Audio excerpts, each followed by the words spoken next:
Olá, dando sequência ao nosso tema de encapsulamento, nesse vídeo nós iremos tratar sobre os pacotes dentro da orientação a objetos.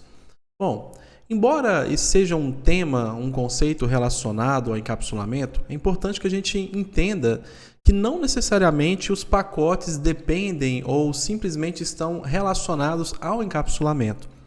Eu irei introduzir o conceito de pacotes aqui nesse momento, porque o encapsulamento, como a gente está falando sobre diferentes visibilidades que a gente tem dentro do nosso código, isso é impactado pelos pacotes que nós temos dentro de um programa orientado a objetos. Então, nada mais justo do que a gente entenda o que é um pacote, por que nós utilizamos esses pacotes e como esses pacotes se inserem também dentro do encapsulamento, que nós iremos tratar um pouquinho mais nos próximos vídeos. Perfeito?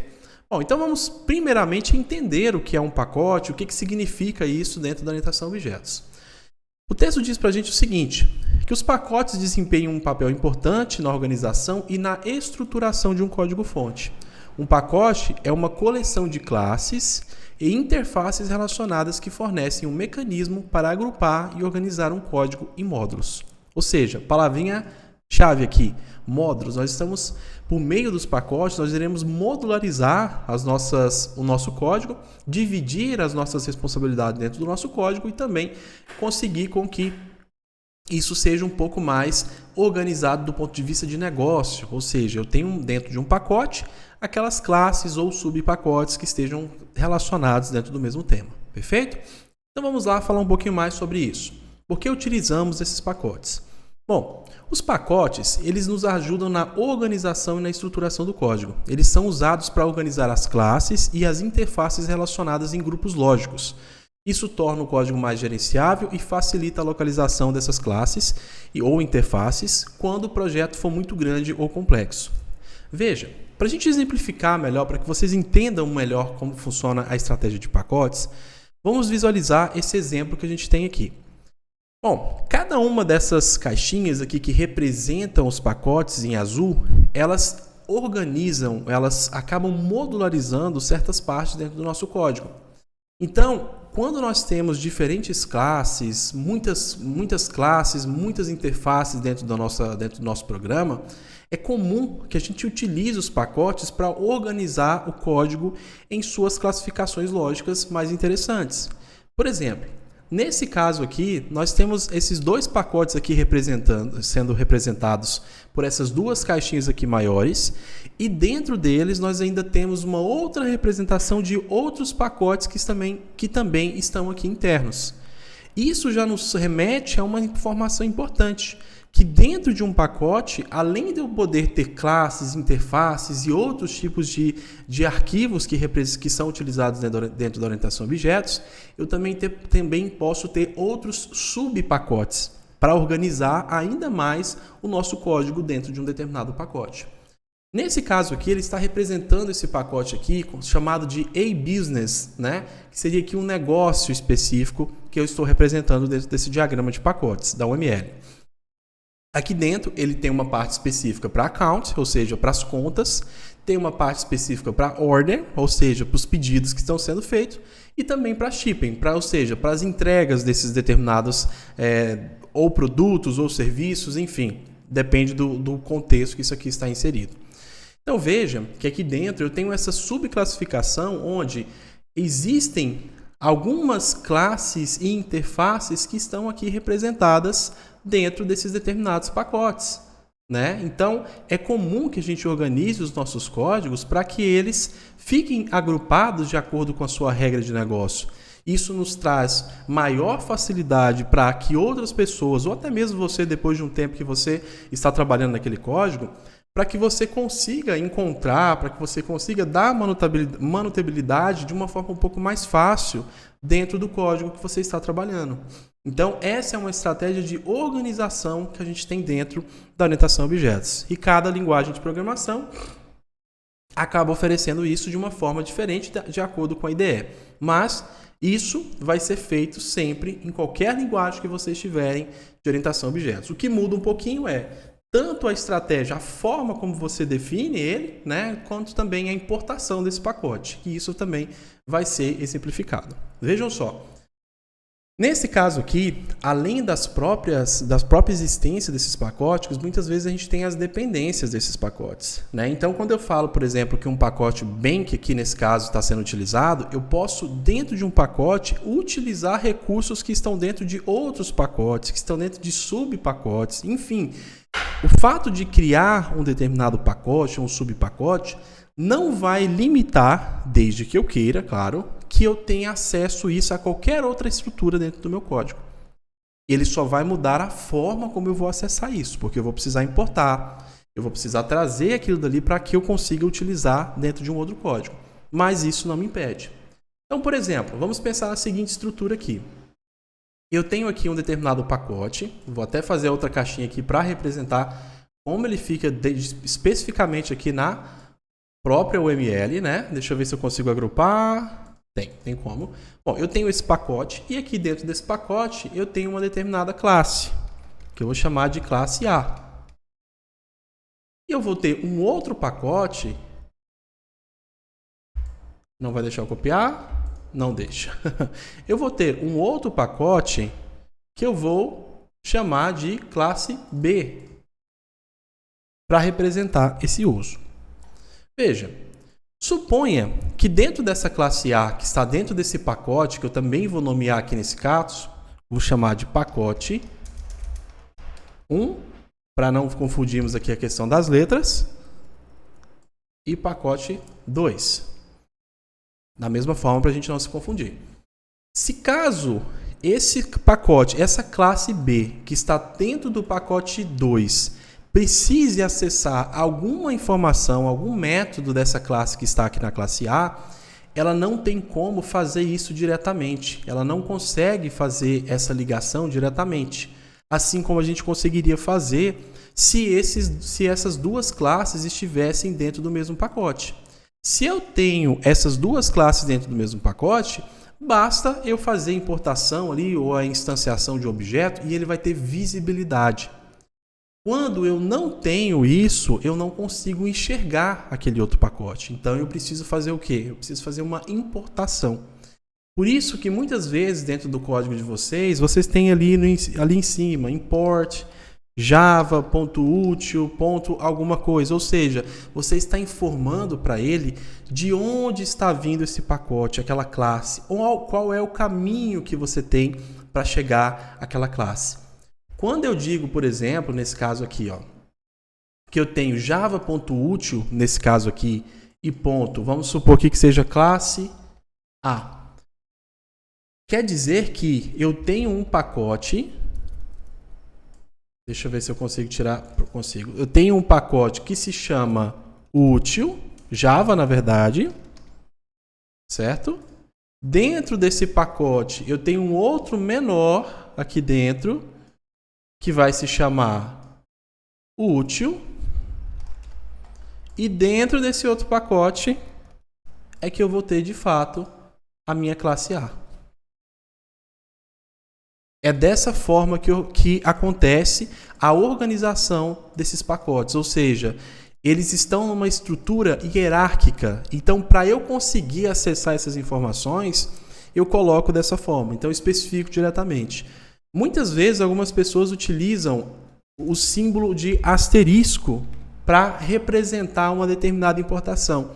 O que isso significa? Isso significa que ao importar uma determinada estrutura dessa forma, eu não só estou importando a classe A que está dentro de útil, mas como todas as classes que eu teria aqui dentro de útil. E aí vem aquela pergunta, eu preciso disso? Será que vale a pena eu colocar tudo isso na memória, sendo que eu não estou utilizando? Então, embora exista essa opção do asterisco, é uma boa prática se usar diretamente, especificamente, o nome da classe, para que você consiga importar essa determinada classe que você deseja.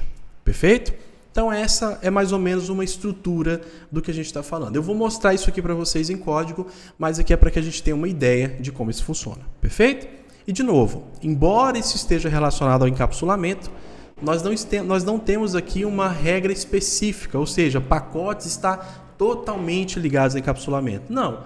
Pacotes tanto podem ser utilizados pensando no encapsulamento quanto em qualquer outro tipo de pilar da orientação a objetos. Só que no encapsulamento tem algumas regras do encapsulamento que vai acabar impondo algumas regrinhas ali relacionadas ao pacote que eu estou utilizando. A visibilidade do pacote que eu estou utilizando. Mas a gente vai voltar um pouquinho para falar sobre isso.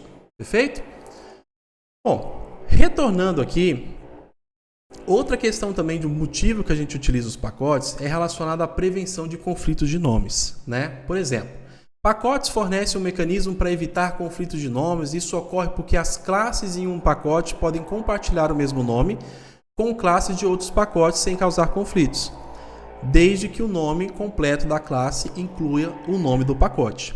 Então vejam, se você tiver dentro desse exemplo que a gente trouxe aqui, um determinado pacote. Vou trazer de novo esse mesmo exemplo aqui. Tenho aqui esse pacote que se chama útil. Se eu criar uma outra classe chamada classe A aqui dentro desse pacote, eu vou ter um problema de nomenclatura. A linguagem que eu estiver trabalhando não vai permitir que eu faça isso aqui. Por quê? Porque o meu código simplesmente não vai saber identificar a qual tipo de estrutura eu estou nomeando, eu estou me referindo. Falar, nossa professor, mas precisa criar um outro pacote, uma outra estrutura só por conta do nome? Será que não seria mais interessante mudar o nome do que ficar criando um outro pacote só para poder ter o mesmo nome? Bom, a regra depende. Mas muitas vezes vai mais valer a pena você criar um outro pacote do que você mudar o nome da sua classe. Vejamos.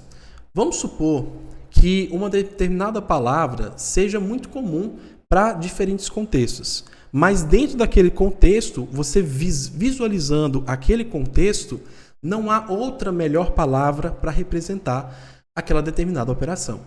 Se você tem, por exemplo, uma loja, né, que está vendendo, por exemplo, tanto roupas quanto frutas, e aí de repente, dentro de uma classe, você tem, aliás, dentro de uma regra que você está fazendo, de uma estrutura que você está fazendo, você tem uma classe para se referir às mangas de roupas que você está vendendo, né? Vamos supor que você tem como vender a manga de uma roupa. E aí você vai nomear uma classe como manga, vai colocar como atributo o tecido, o tamanho dela, né? E outras especificações mais. Mas dentro da outra classe, da outra estrutura, você também tem a parte da fruta, que é relacionado à manga. E aí, será que vale a pena tentar mudar o nome, colocar um maiúsculo ou minúsculo de manga simplesmente porque eu não posso ter o mesmo nome que a outra? Bom, se eu tenho esses dois tipos de produtos relacionados dentro da mesma estrutura, muito provavelmente você está incorreto o que você está fazendo. E nesse caso, você tem mais ainda motivos para conseguir dividir essas suas estruturas, porque elas possuem o mesmo nome, são nomes significativos, ou seja, eles dentro do contexto de cada um, eles precisam ser utilizados aqueles nomes, e eu posso ter eles só que dentro da sua determinada classificação. Basta eu fazer isso. Então, nesse caso aqui, pensando no conceito de manga que a gente falou, né?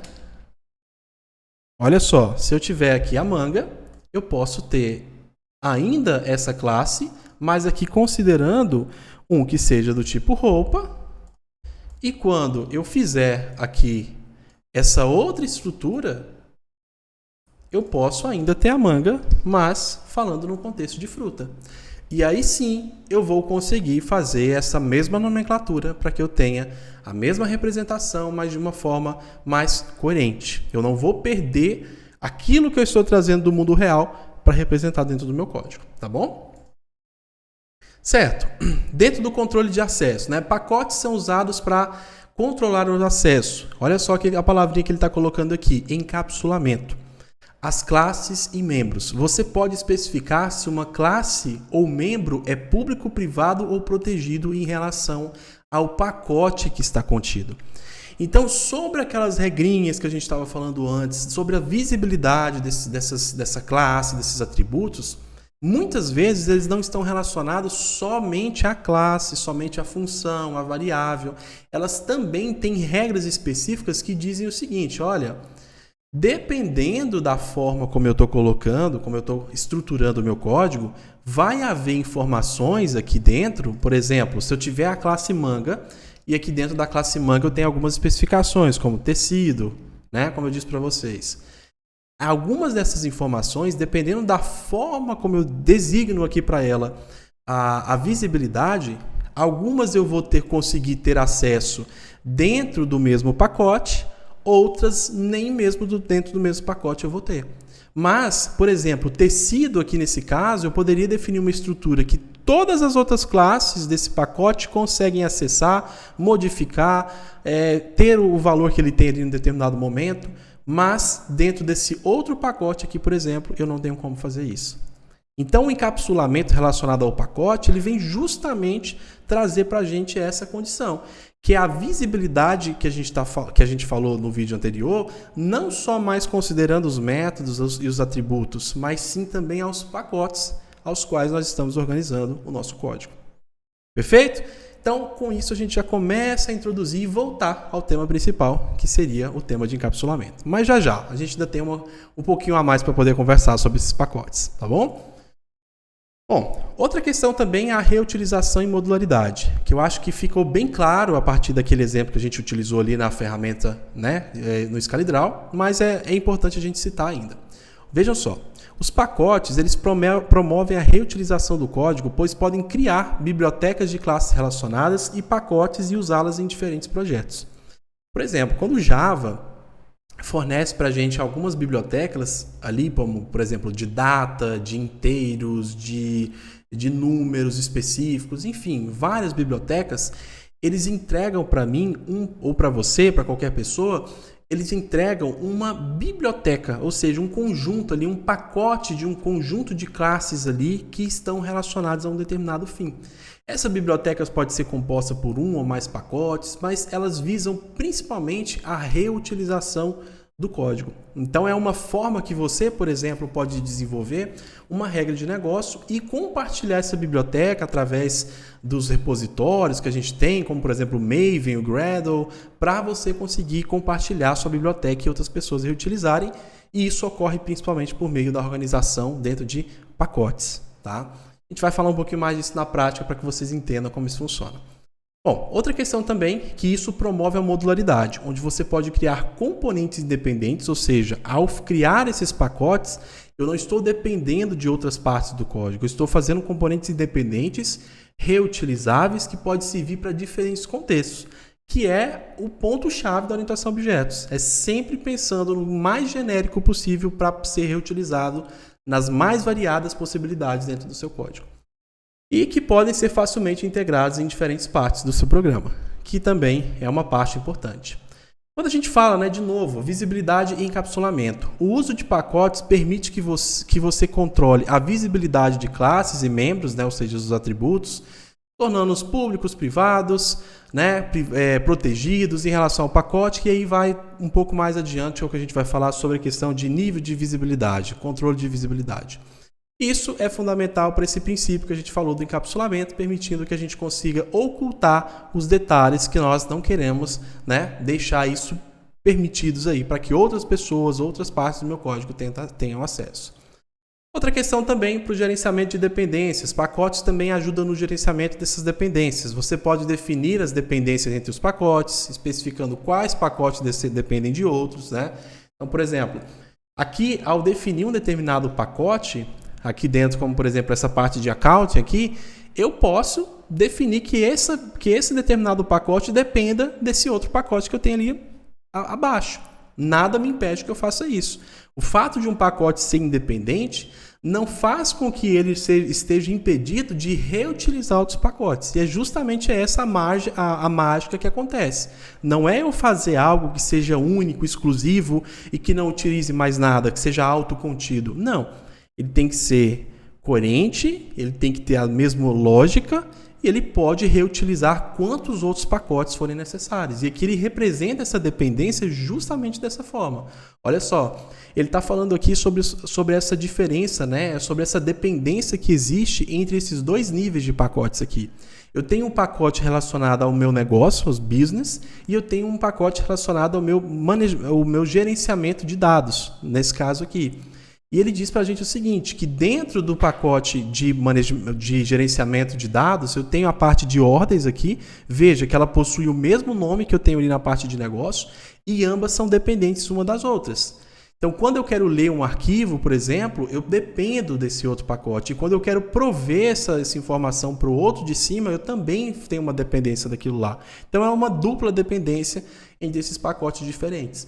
Então, a ideia dos pacotes é justamente essa, é que a gente reutilize sim esses pacotes sempre que necessário, mas deixando sempre aquela condição, para que eles sejam o mais genérico possível, sem que fazer com que um pacote que você vai fazer vai ser utilizado em apenas um único caso. Claro que vão ter alguns que sim, são mais exclusivos, mas uma boa parte a gente consegue deixar mais reutilizável, tá bom?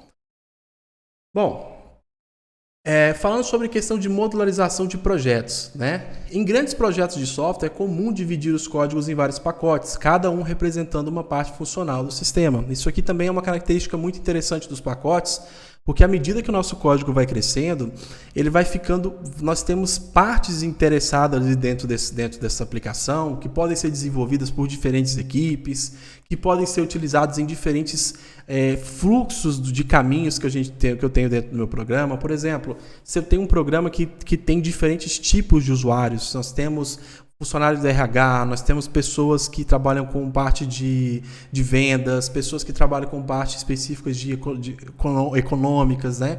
Então essas pessoas elas vão ter fluxos diferentes dentro da minha aplicação e não faz muito sentido que isso esteja misturado. Então nós temos a estratégia de utilizar pacotes acaba ajudando com que você modularize um pouco mais e organize mais esse seu código. Hoje nós temos até uma divisão um pouco maior dentro de aplicações web, por exemplo, que são ainda mais separadas do que a visão de pacotes, mas os pacotes nos ajudam bastante a gente ter essa primeira modularização para entender como funciona isso muito bem, tá bom? Bom, isso torna o desenvolvimento, o teste, a manutenção mais gerenciáveis. Eu não dependo de um pacote ou de outro. É mais fácil lidar com problemas, com erros, com teste e com a própria entrega também. Pois cada equipe ou desenvolvedor pode se concentrar no seu próprio conjunto de pacotes, como eu disse ali anteriormente. Bom, quando a gente fala de pacote, basicamente essa é a forma, como eu disse para vocês aqui, que você define um pacote, que você está utilizando um pacote. Usualmente isso aqui já vem por padrão dentro da sua IDE, ele já cria para você. E aí você pode ter a sua classe que está dentro desse pacote específico. Agora, para a gente representar um pouco, para a gente fechar essa parte aqui sobre pacotes, vamos entender um exemplo simples aqui para que vocês considerem, né, a criação de um determinado pacote. Vamos lá compreender um pouco mais sobre isso. Vejamos. Eu tenho aqui uma estrutura simples, eu tenho um código aqui, uma classe chamada main, que não tem nenhum pacote. Se não tem nenhum pacote, é o que a gente fala que ele está definido no pacote principal, ou no pacote default. E a partir do momento que você cria o primeiro pacote, é que você vai dividindo as suas estruturas, a sua modularidade dentro do seu código. Então, clicando aqui com o botão direito em SRC, eu posso criar um novo pacote, escolhendo o nome desse pacote. Por exemplo, eu vou trabalhar, vamos pensar na estrutura de um banco. Eu tenho dentro do banco o setor de empréstimos. Certo? Então, esse pacote vai ser todas as classes relacionadas aos empréstimos. Então, eu vou ter uma outra parte aqui dentro desse banco, também outro pacote, que eu quero me referir aos seguros. E eu vou criando esses pacotes. Dentro do pacote de seguros, eu posso definir um outro pacote para organizar o código quando eu falo na parte de CPF ou pessoa física, né? Pessoa física, né?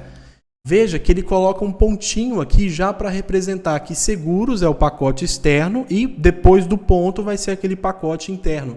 Eu até poderia colocar um outro ponto aqui para representar uma subpacote que está dentro de pessoa física também. Mas nesse caso aqui eu vou deixar apenas pessoa física.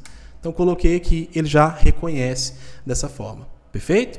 Bom, quando eu estou dentro de um pacote de empréstimos, vamos supor que eu vou criar uma classe aqui chamada empréstimos.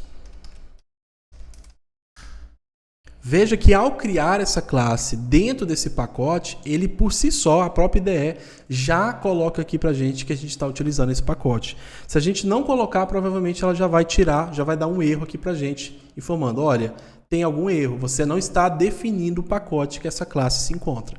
Então é importante que todas as vezes que nós tenhamos o nosso código dentro de algum determinado pacote, isso esteja representado aqui logo no início desse código. Perfeito?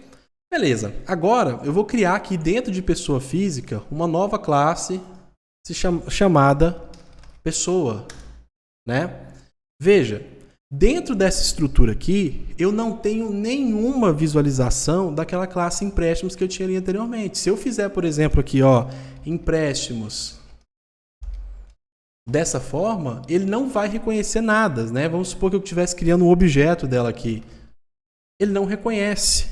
Por que ele não reconhece? Porque eu não importei esse pacote. Eu preciso especificar para ele que eu estou fazendo isso a partir desse código que está aqui dentro desse outro pacote.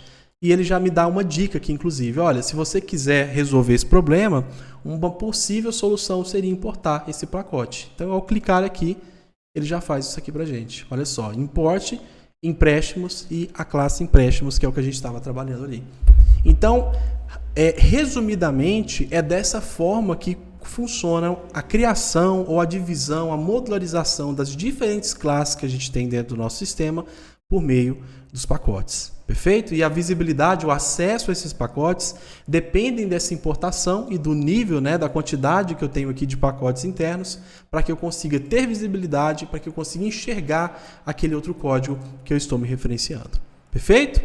Bom, então terminamos aqui por enquanto essa parte de pacotes e voltamos no próximo vídeo ali para tratar mais questões relacionadas ao encapsulamento. E agora sim, voltando um pouco mais para o conceito, para o pilar de encapsulamento na orientação a objeto. Até o próximo vídeo.